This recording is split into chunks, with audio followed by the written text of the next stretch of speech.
المتدخلة الثانية. الجميل في هذه الجلسة بأن 3 نساء كلهن اجتمعت فيهن ما تفرق في غيرهن. بجانبي مريم عيد بالحسين،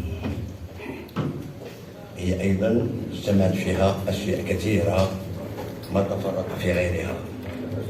Doctorat à l'Université Paris 3, la Sorbonne Nouvelle, section Arts et Médias, affiliée à l'Institut des recherches sur le cinéma et audiovisuel. Mariam a contribué aussi avec Claude Forest, notamment à la publication des ouvrages tels La production cinématographique au Maroc entre 1966 et 2013. Le festival cinématographique marocain, quel impact des fonds publics et quel gain culturel. Le festival cinématographique en Afrique francophone, édité chez l'Harmattan en 2020. Sa filmographie, Le Petit Prince, La Sagesse des Sables, un long-métrage docu-fiction produit par Dax Ciné. Un documentaire sous le titre Tarfaya, profondeur de l'histoire, production Maz Bison. Elle a fait beaucoup de choses, elle est jeune, très jeune. Mariam Aït Belhoussine a également réalisé 4 courts-métrages. Sauto blessé, produit par Agadir Media. Femme autour d'un psy. Madame. Produit par Pamphile. Artiste fou au Démiurge, production Espace Événement, et Dessin d'amour, même production Espace Événement. Et Mariam a finalement publié un ouvrage intitulé Cinéma au Maroc, la production cinématographique au Maroc, une existence grâce au partenariat privé-public et une suive commerciale. Mariam, chercheuse, réalisatrice, productrice, mais aussi scénariste. Elle écrit un long-métrage, le titre c'est du cinéma, et 2 documentaires, dont l'un s'intitule Femme au Sahara et Histoire d'un non-voyant. Ce dernier livre, édité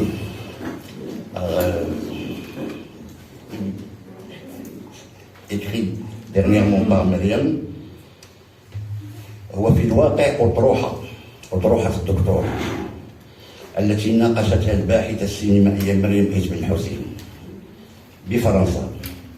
كتاب ثمرة مجهودات جبارة خلال 5 سنوات بالتمام والكمال.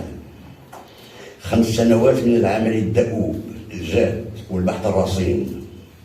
عمل متميز في اعتقادي واعتقده فريدا من نوعه.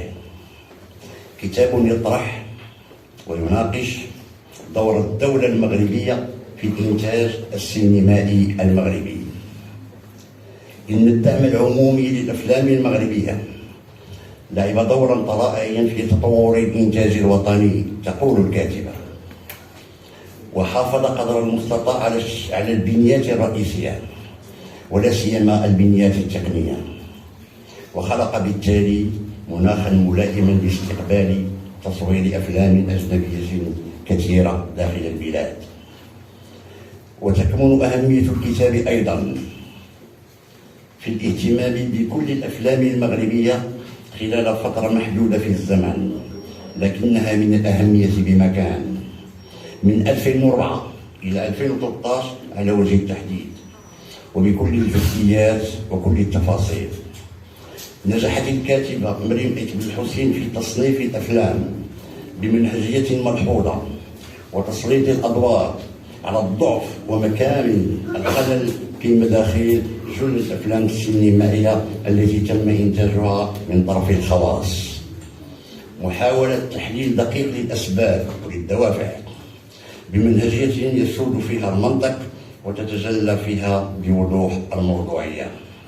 فلا غرابة، فالكاتبة مريم عيد بالحسين هي نسخة مهنية في المجال، وتعرف أكثر من غيرها أسرار وخبايا الميدان السينمائي ببلادنا.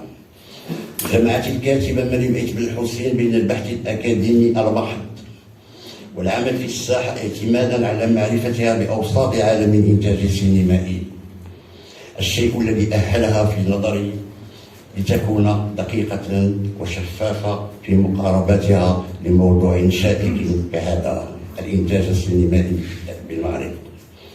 كان الاعتماد خصوصا على وثائق المركز السينمائي المغربي وتأهيلها للخوض في غمار هكذا موضوع، البحوث والندوات، الملتقيات حول الفن السابع خلال سنوات وسنوات، مما جعلها تطرح الإشكاليات النظرية المتعلقة بالإنتاج طرحا مهما ومفيدا للباحثين والدارسين والمهتمين ببلادنا. Merci madame.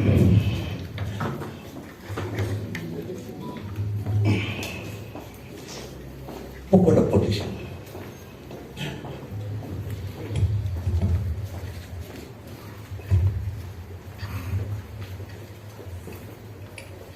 السلام عليكم.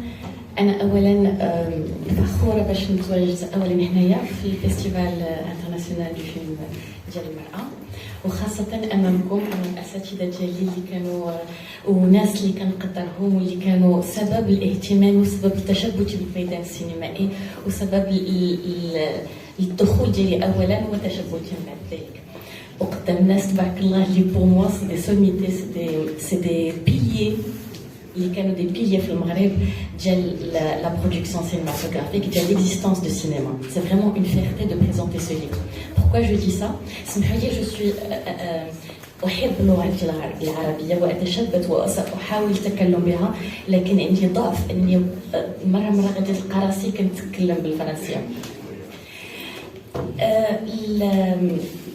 اللي تنتكلم على فخري فهو لانه اعلم انه بعض الاشخاص اللي متواجدين معنا من الاستاذ او مجموعه من الاساتذه كانوا في السينما في واحد الوقت اللي ما كانش عندنا، اللي اعلم انه كانوا كيستعملوا لي كارطون على بيليكول dans les ciné-clubs pour pouvoir transmettre l'image aux spectateurs. Et ça, c'est un réel combat qui a permis l'existence, qui a permis l'existence déjà d'un public et l'existence éventuellement plus tard, l'existence plus tard de cette production cinématographique. Cette production cinématographique qui, à mon sens, a existé grâce à plusieurs professionnels, mais grâce essentiellement à certains moments à feu Nordin Seil, qui a eu un grand impact à travers plusieurs textes de loi et un grand militantisme, que ce soit avant l'existence, son travail au sein du centre cinématographique ou après. Donc en fait, cette étude doctorale, moi quand je suis venue, je parle aussi permettez-moi de partager des choses très personnelles. Je me rappelle, j'avais 20 ans, quand je montais les marches du CCM, j'avais pas encore fêté mes 21 ans. Et donc du coup, et je me rappelle encore de la première fois où je rencontrais Abdelkhalq Sarri. J'étais très jeune, là j'ai 37 ans, pour moi c'était comme hier. Et Nordin Seil, pour moi, c'était le directeur. Et ironiquement, la facilité d'avoir accès à ce directeur, qui était le directeur, et d'avoir accès aux données, et d'avoir été, et comment on a, je parle de mon expérience personnelle, mais je crois que c'est une expérience qui a été partagée après, par la suite, quand on discute avec plusieurs jeunes réalisateurs et réalisatrices, on a été un peu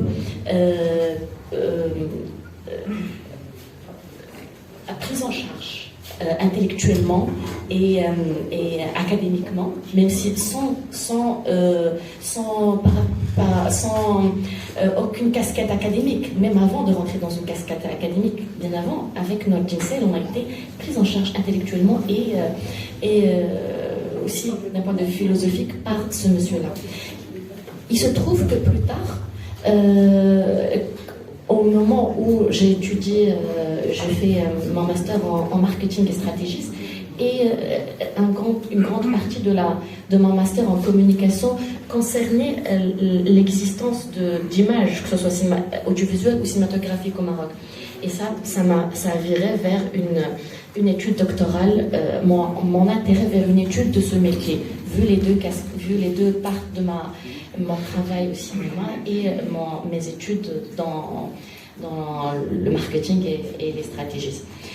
Ceci dit, quand je suis venue pour faire l'intérêt m'a pris de faire un travail d'étudier le cinéma, il n'a pas été question d'étudier le cinéma d'un point de vue, à mon sens, autre que l'industrie cinématographique.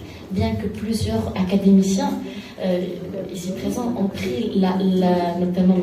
Mohamed Chouika, a pris l'étude, ou d'autres académiciens ont pris l'étude du cinéma d'autres points de vue, que ce soit philosophique ou image ou développement de texte.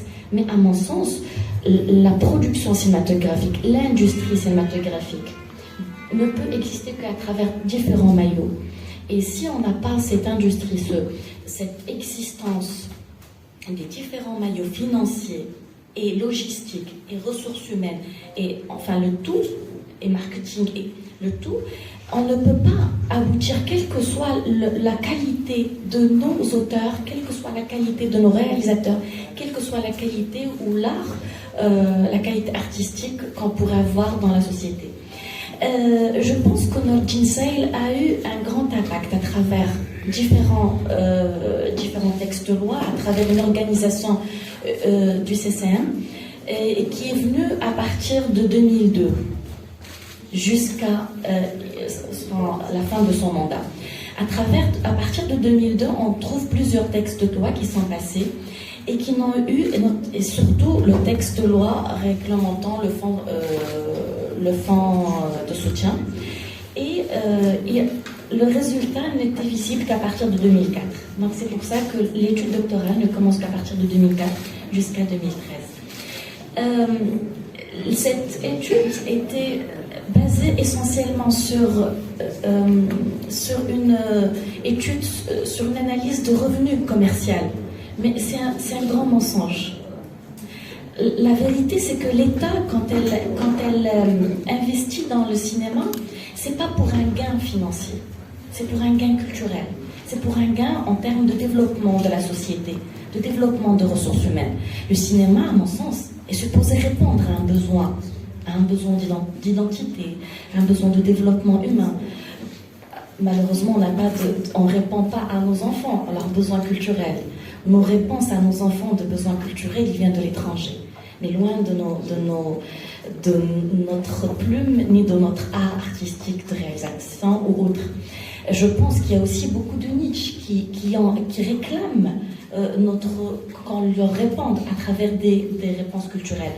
Et est-ce que, à mon sens toujours, est-ce qu'on a toujours l'organisation structurelle, que ce soit d'un point de vue financier ou d'un point de vue ressources humaines ou autres, qui nous permettent de répondre aux besoins culturels de tous nos niches dans la société marocaine.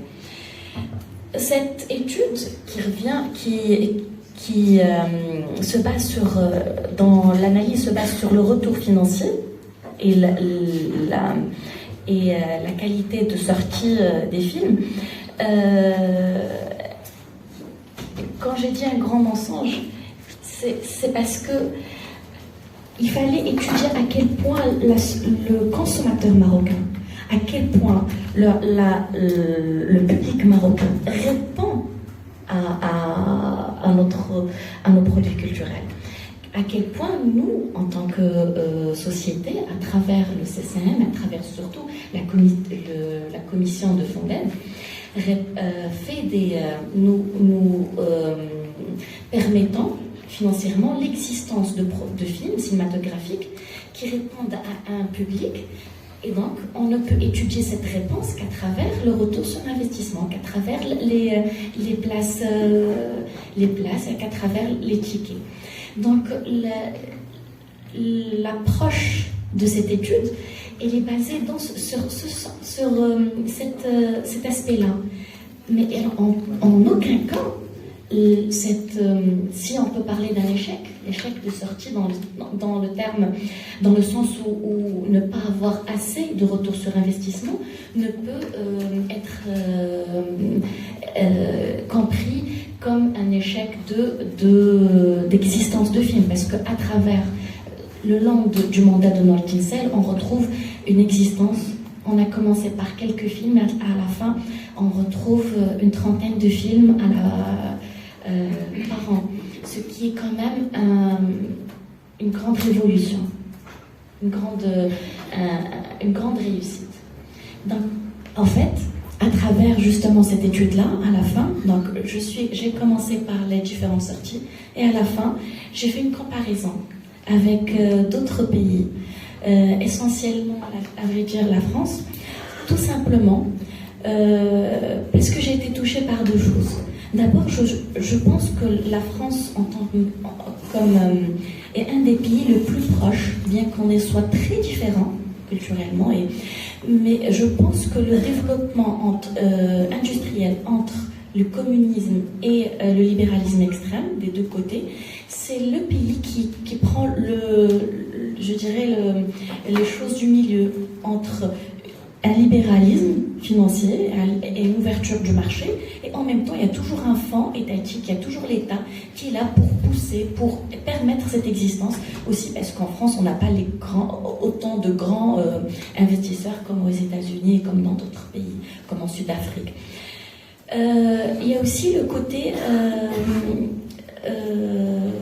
Laurent Crétan, il y a aussi le côté personnel. Laurent Crétan qui est un écrivain français, un académicien, et j'ai été particulièrement touchée par ses écrits, surtout quand il parle du développement du CNC. Et à un certain moment, il s'agissait du Crédit National. Je parle de fin des années 40 et début des années 50. Et quand il parle du Crédit National, il parlait d'une notion très importante. Il s'agissait, comme il le décrit, d'un développement dans la vision des choses.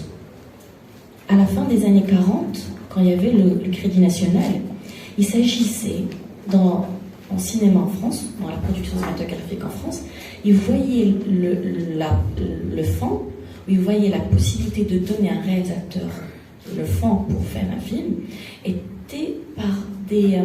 c'était un processus un peu élitiste. Il faut être Edgar Morin, ou il faut être...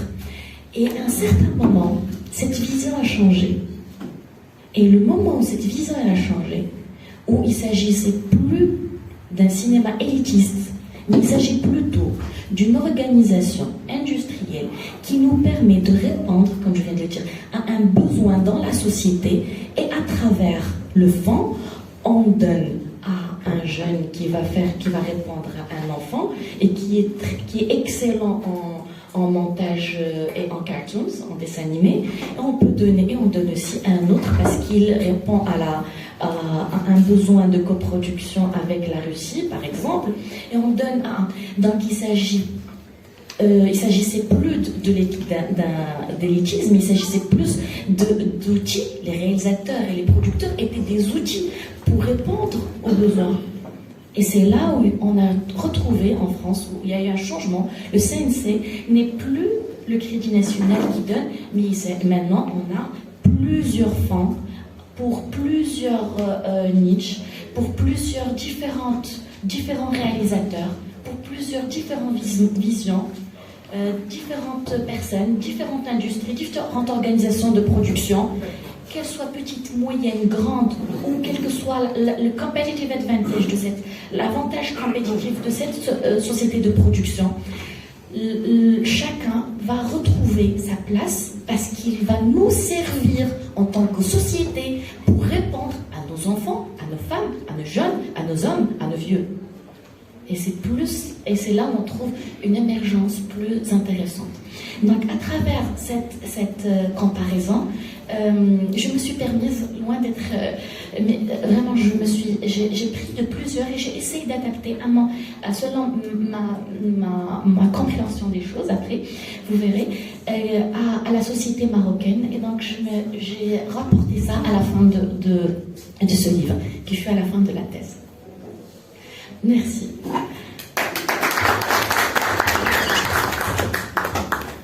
Et quel genre de difficultés tu as pu affronter pendant les recherches de 5 ans? C'était pas facile.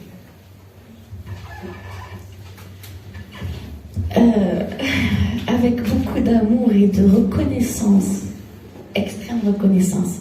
Alors, quand j'ai commencé, ça revient vers ce dont parlait Yusra tout à l'heure.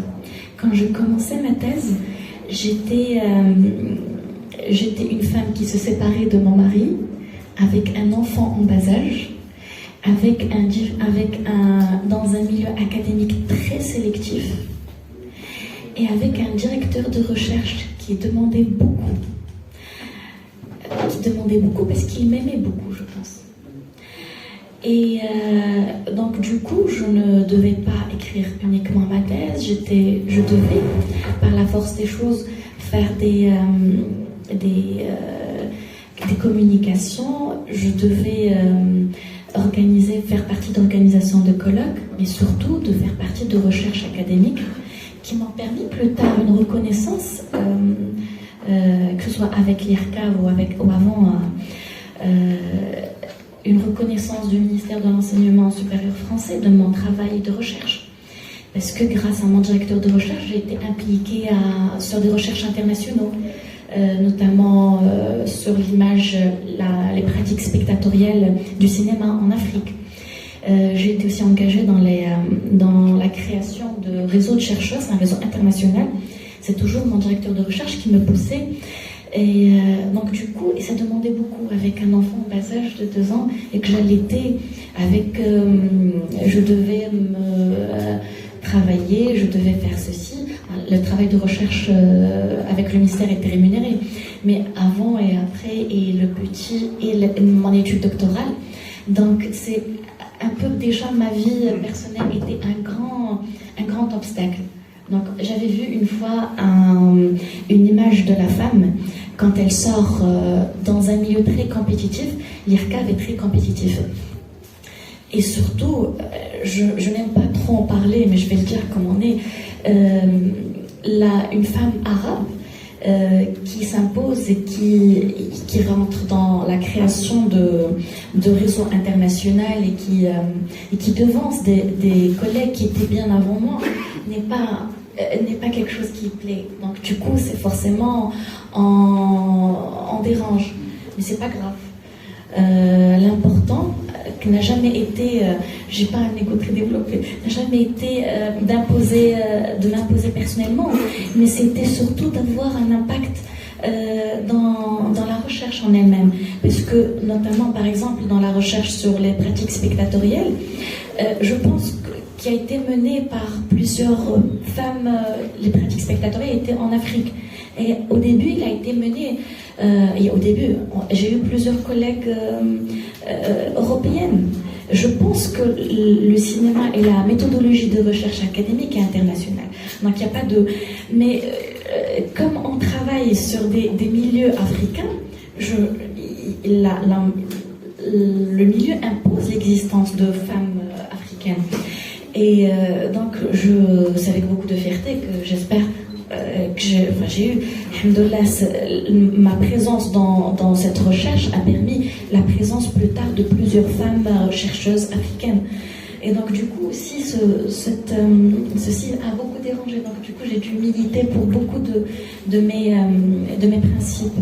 Et mon principal principe était la réussite de la recherche en elle-même, pour pouvoir donner un travail académique avec une valeur, avec un apport humain. Donc il y a aussi plusieurs obstacles à part celui-là. Le principal obstacle, avec beaucoup... Alors il y a Salim Fassifeli qui m'avait permis l'accès à beaucoup de données au sens cinématographique. Malheureusement, je ne le vois pas, mais il y a Tarek Khalani qui m'a énormément aidé. Il y a Khalid, je ne le vois pas non plus. Il y a beaucoup de collègues qui m'ont donné énormément d'informations. Il y a Rachid Zaki, il y a Sobhi, il y a beaucoup de collègues qui m'ont énormément aidé, qui m'ont donné beaucoup de... Il y a beaucoup de producteurs aussi, excuse-moi, il y a beaucoup de producteurs marocains qui m'ont raconté la vie de chaque film, et je trouve ça particulièrement particulièrement touchant parce que pour venir parler à un chercheur, un étudiant en doctorat de sa vie, comme de la vie de son bébé, parce que chaque film pour un réalisateur est son bébé ou pour un producteur. Donc prendre le temps de partager ceci avec moi était parfaitement encourageant. Mais dans l'autre sens, il y a eu beaucoup d'autres collègues qui n'étaient pas très, surtout dans les administrations publiques, qui n'étaient pas très coopératives. Donc voilà, il y a eu le bon et le mauvais partout. Dans mes collègues à l'IRCAV, il y a eu des personnes encourageantes. Mon directeur de recherche, le directeur de l'IRCAV, mais il y a d'autres qui sont là. Bon voilà, c'était surtout ça. Et Nordin Saïd. Oh là là.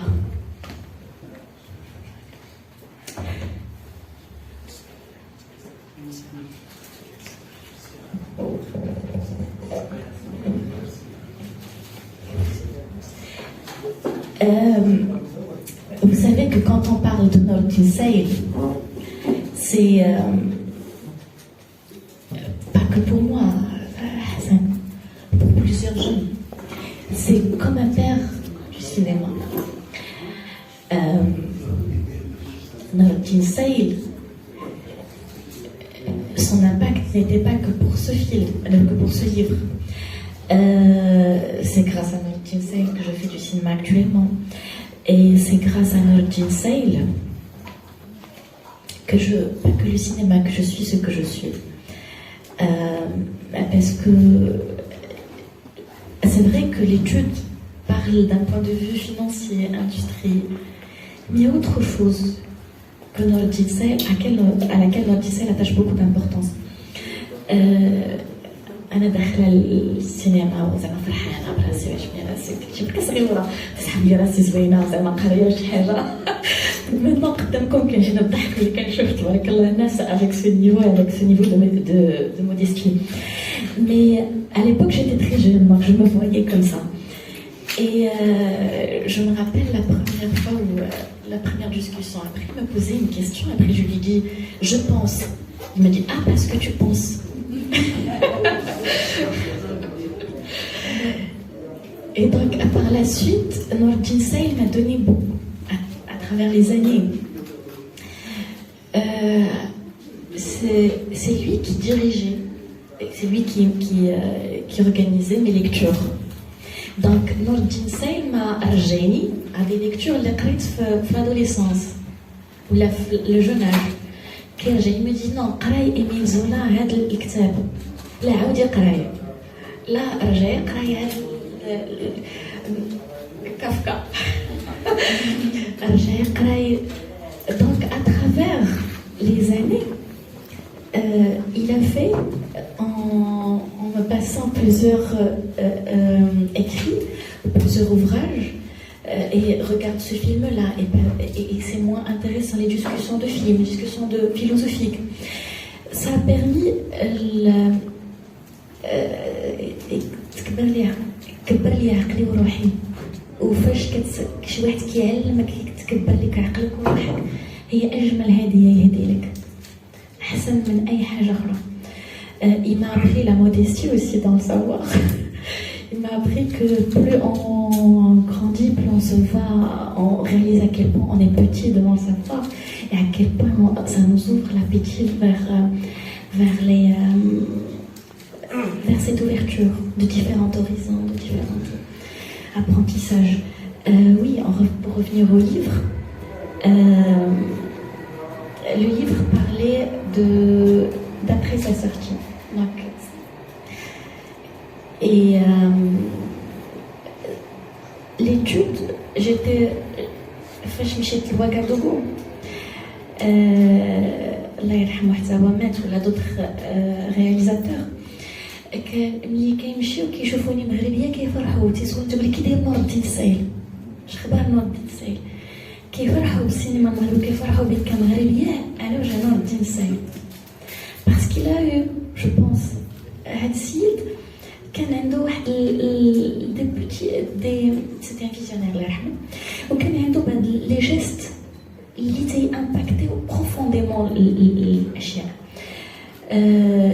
il a eu l'idée باش الفيلم الافريقي يجي ملي كيكمل شوف d'un point de vue financier et économique on n'a rien à perdre ملي هما كيصوروا الفيلم ديالهم كيكمل الفيلم كيبقى une partie importante اللي هي لا بوست برود ما عندهمش فلوسها ديري عندي لا بوست برود حنا on a eu une coproduction on a gagné un ambassadeur parce que le cinéaste c'est un ambassadeur après vous imaginez l'impact diplomatique, politique, humain et surtout culturel que le Maroc, à travers des gestes, un geste simple, au technicien, le laboratoire, qu'est-ce qu'on a à perdre? On a tout à gagner, il faut juste y penser. Il fallait avoir Nordin Saïl au Maroc pour qu'il puisse y penser. Alors Nordin Saïl, comme il a pensé à ça, il a pensé à la production, à l'existence de partenariat public-privé. À l'époque, la notion de partenariat public-privé, bien qu'elle date des années 80 dans le monde, bien avant même, mais son existence au Maroc, mais qu'elle est très présente. C'était avec Tresjito que cette notion existe au Maroc. Et parmi les principaux piliers la notion de partenariat public-privé, le domaine du nom, c'était Nordin Saïl. Donc l'impact ديالو على المغرب كامل على لي جون ماشي عليا على انا فاش كنت نتكلم على لي ليفر اللي كيعطيني راه الا هضرنا مع فاتين elle va dire la même chose الا هضرنا مع بزاف ديال لي جون elle va dire la même chose كيشد لي جون يقولهم نتايا على حسب الشكل ديالهم تقرا هادي وقرا هادي وقرا هادي et justement parce que je pense qu'au-delà de la formation technique d'un réalisateur il y a la formation personnelle. Un réalisateur doit avoir واحد المشاعر يكون مشبع بمجموعة des bibles de philosophie, des bibles culturelles pour pouvoir parce que ماشي صور وقطع راه حتى دابا اي واحد بالتليفون يقدر يصور ويقطع ويمونطي في التليفون. Ce n'est plus le logiciel في يومين اخر لوجيسيال الواحد اللي عطاه يومين راه غادي يتعلم ليه ولكن لو فون خاص يكون واحد لا فورماسيون دو باز اللي كان نوردين سايل loin de tout ce qui est académique كيتبعها مع لي جون رياليزاتور et réalisatrices كان نوردين سايل كيانستالي هاد الثقافه واحد لا باز ديال الرؤيه ديال المغرب في مجموعه ديال الدول الافريقيه كان je veux t'avouer quelque chose الناس في الحكاف وفي لو ريزو دو شيرشور اللي معنا غير هما تيسحاب لهم راسهم دي سوميتي وتيسمعوا نوردين سايل وكيترعدوا باسكو كيعرفوا شكون هو نوردين سايل. نوردين سايل كان رجل ثقيل وكان كيستعمل كل ما ثقله الفكري والعلمي من اجل خدمه الوطن وهذا واقع. ايا كانت الاختلافات مع نوردين سايل ما يمكنناش ننكروا لامباكت ديالو من قبل ما يكون في المركز السينمائي ملي كانوا كيمشيو كيدوروا مع مجموعه الزملاء وكيديروا لا بيلوغو حتى لانه ولا الديريكتور دو سون سينماتوغرافيك وحتى من بعد ما كان ديريكتور دو سون سينماتوغرافيك. Merci Mariam.